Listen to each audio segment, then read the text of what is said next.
ఎందుకు రద్దు చేశారు అని ఎవరైనా అడిగితే ఆయన చెప్పిన కారణం కానీ ఇంకోటి కానీ ఎంత అనాలోచితం, ఎంత కుత్సితం అంటే అసలు అర్థము పర్థం ఏది లేదు.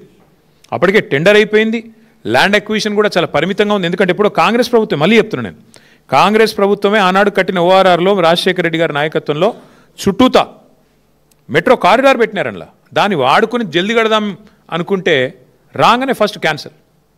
ఈ పాటికి అయిపోయేది ఎయిర్పోర్ట్ మెట్రో ఎక్స్ప్రెస్ కారిడార్, ఈ పాటికి 2 ఏళ్ళే దాని టర్ము, ఈ పాటికి అయిపోయేది. ఎందుకంటే ల్యాండ్ అక్విజిషనే లేదు. స్ట్రైట్గా ఎట్ గ్రేడ్, మళ్ళీ అది కూడా పిల్లర్లు వేసేది కూడా అవసరం లేదు. ఎట్ గ్రేడ్ అంటే భూమి మీదనే వేసుకుంటూ వెళ్ళిపోవచ్చు. ఎంత వేగంగా అంటే అంత వేగంగా చేయొచ్చు. ఇది మా ఎజెండా ఉండే. రాగానే ఫస్ట్ నిర్ణయం రద్దు ఎయిర్పోర్ట్ మెట్రో. ఎందుకు? పిచ్చి ఆలోచనలు, కేటీఆర్ భూములు ఉన్నాయట మధ్యలో, ఇక ఇట్లాంటి పిచ్చి ఆలోచనలతో ఈయన రాగానే ఫస్ట్ నిర్ణయం ఎల్ఎన్టీకి కొట్టిన దెబ్బ రద్దు. వాళ్ళు పోయి అడిగినారు, సార్ ఇది టెండర్ అయిపోయింది, మాకు అవార్డు అయింది, దయచేసి సహకరించండి అంటే నథింగ్ డూయింగ్, గెట్ అవుట్ అని చెప్పి ఎలగొట్టిండు. ఆడికెళ్ళి పంచాయతీ మొదలైంది ఎల్ఎన్టీకి, రేవంత్ రెడ్డికి.